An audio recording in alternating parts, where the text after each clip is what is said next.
Saudara, sejumlah lembaga survei telah merilis hasil hitung cepat Pilpres 2024, termasuk Litbang Kompas. Berdasarkan hasil hitung cepat, pasangan calon nomor urut 2 Prabowo Subianto dan Gibran Rakabuming Raka menorehkan angka paling tinggi dibandingkan dua paslon lain. Di wilayah mana saja Prabowo Gibran unggul? Sudah bergabung bersama kami peneliti senior Litbang Kompas, Bambang Setiawan. Selamat pagi, Mas Bambang. Terima kasih sudah gabung. Mas Bambang, kami ingin Anda membaca hasil exit poll dari Litbang Kompas terkait dengan faktor geografi soal angka yang sudah diperoleh tiga paslon ini. Bagaimana memetakannya? Ya, berdasarkan hasil exit poll yang kami lakukan pada hari H pemungutan suara, ini kita mendapatkan gambaran bahwa pasangan nomor urut 02 Prabowo Subianto Gibran Rakabuming Raka ini memperoleh suara yang jauh lebih besar daripada pasangan-pasangan lainnya di semua gugus pulau ya. Kalau kita lihat di Pulau Sumatera misalnya, perolehan Prabowo Gibran mencapai 54,8%, lalu di Sulawesi bahkan Sulawesi, Maluku hingga Kalimantan itu perolehannya di atas 60% gitu ya. Sedangkan di Jawa yang merupakan wilayah paling penting untuk pemilu ini karena jumlah pemilihnya mencapai 56%, ini Prabowo Gibran juga unggul dengan 52,1%. Ya. Dan juga wilayah lain yang punya keunikan sendiri biasanya karena di sana kekuatan PDIP itu sangat dominan. Ini juga berhasil dikuasai oleh Prabowo Gibran dengan 51,6%. Bali dan Nusa Tenggara biasanya dikuasai oleh PDIP dan juga capresnya begitu ya Mas Bambang ya. Tapi betul. Yang terjadi tahun ini berbeda. Ini juga terjadi di Jawa Tengah ya Mas? Betul. Jawa Tengah ini dalam survei-survei kami sebelumnya itu seringkali didominasi oleh Ganjar ya. Oke. Terutama. Tapi dalam exit poll kali ini pas hari H ternyata Prabowo Gibran ini. Ya. Masuk survei Litbang Kompas di Desember tahun 2023 lalu masih dikuasai oleh untuk Ganjar. Di Desember ini sudah relatif hampir berimbang. Tapi di survei sebelumnya memang cukup jauh sebetulnya. Tapi ada waktu Januari Februari yang mengakibatkan jadi faktor mungkin ya. Naiknya. Ada banyak faktor yang menyebabkan elektabilitas di Jawa ini elektabilitas Ganjar Mahfud itu drop cukup jauh gitu ya. Ini bisa dibaca nggak sih Mas Bambang kalau terkait dengan peta wilayah perkotaan atau? Kita lihat agak lebih dalam lagi di Jawa terutama ya. Kalau kita lihat di Jawa sini bagaimana pertarungannya secara khusus misalnya Jawa Tengah dan DIY ini kan wilayah yang sebetulnya menjadi basis utama dari Ganjar Mahfud itu saat ini sudah dikuasai oleh Prabowo Gibran. Nah, sedangkan perolehan dari Ganjar Mahfud di Jawa Tengah ini relatif sama persis dengan survei pada bulan Desember lalu, 30,6%. Jadi relatif Ganjar Mahfud sebenarnya tidak ada perubahan ya. Di Jawa selama sebulan, 2 bulan ini. Tetapi yang kemudian menjadi lebih masif mendapatkan suara besar ini adalah Prabowo Gibran. Jadi ini berhasil mengambil ceruk-ceruk lainnya terutama untuk dari mereka yang waktu itu belum menentukan pilihan. Swing voters. Ceruk suara pemilih bimbang, pemilih ragu di Jawa Timur inilah yang diambil Jawa oleh Tengah dan juga Jawa Tengah. Relatif hampir sama di semua wilayah itu pada akhirnya mengarah ke 02. Oke. Kalau untuk Jawa Barat seperti apa, Mas Bambang? Ya, Jawa Barat ini kan salah satu pemilih tertinggi di Indonesia. Betul. Jawa Barat ini memang sebetulnya dari awal sudah menjadi wilayah yang dikuasai oleh Prabowo Gibran gitu ya. Jadi tidak heran kalau ini juga dimenangkan oleh pasangan 02 ini. Nah, yang juga unik di sini adalah Jakarta. Di Jakarta itu dalam survei kami di Desember itu Anies masih unggul di situ. Anies unggul dari Prabowo Gibran. Dari Prabowo Gibran Ya. dan tentu saja di Nah, Ganjar sekarang Mahfud. kita lihat perolehan yang saat ini Prabowo Gibran di atas dari pasangan Anies Muhaimin.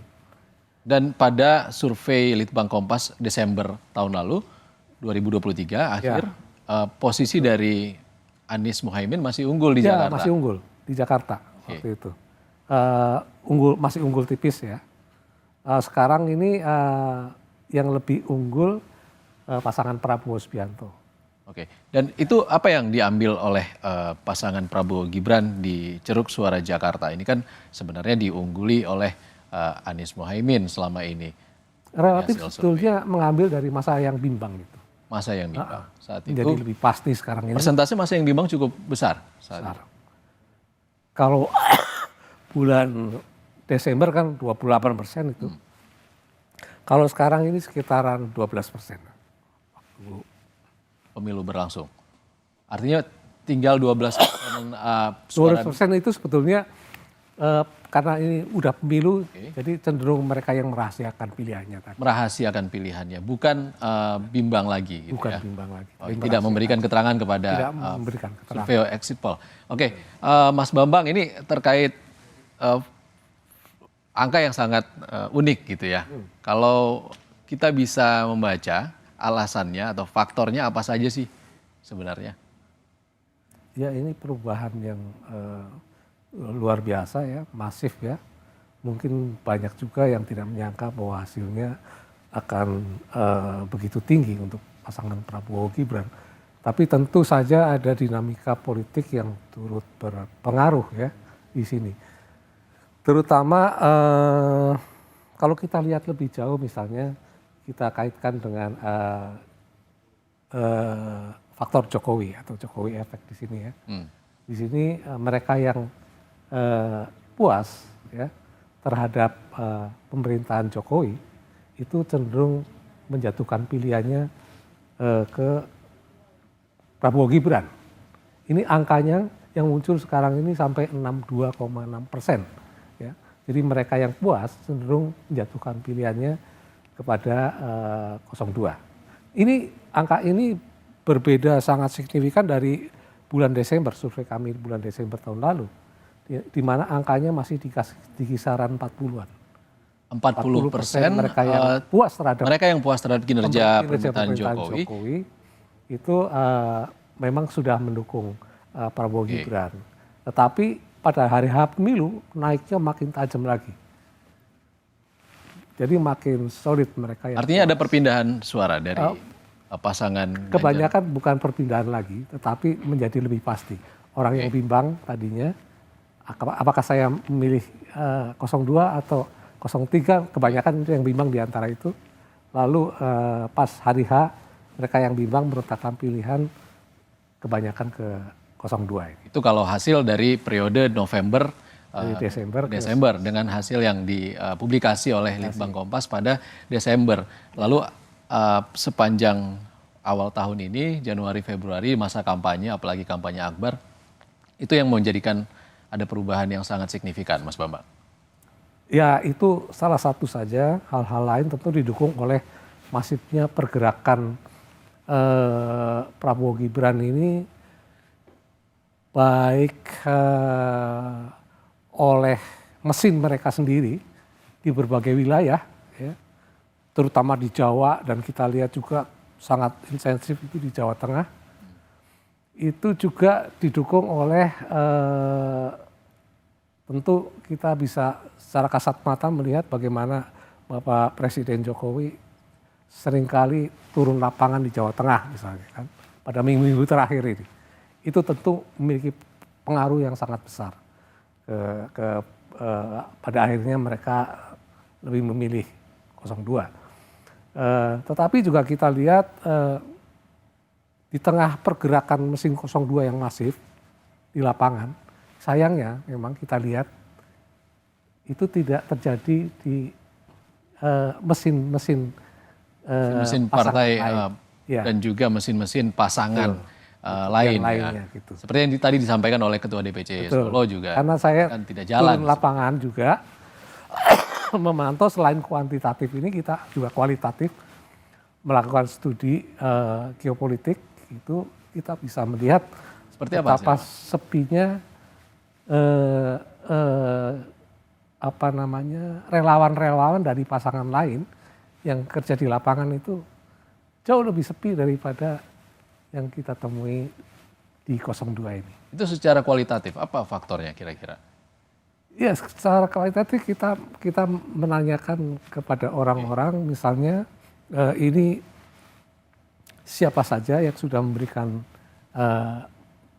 bantuan atau melakukan pendekatan kepada Anda, gitu ya. Lalu apa saja yang diberikan, kemudian persuasinya seperti apa, lalu mereka bikin jaringannya seperti apa.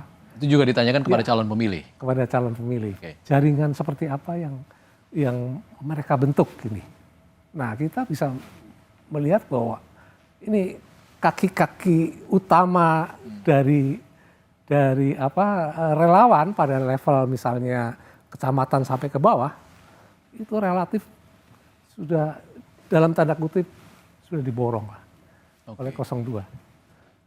Jadi ketika kita lihat kemarin juga di sejumlah TPS itu kita sulit mendapati relawan saksi dari 03 misalnya. Berada di TPS. Ya, berada di TPS.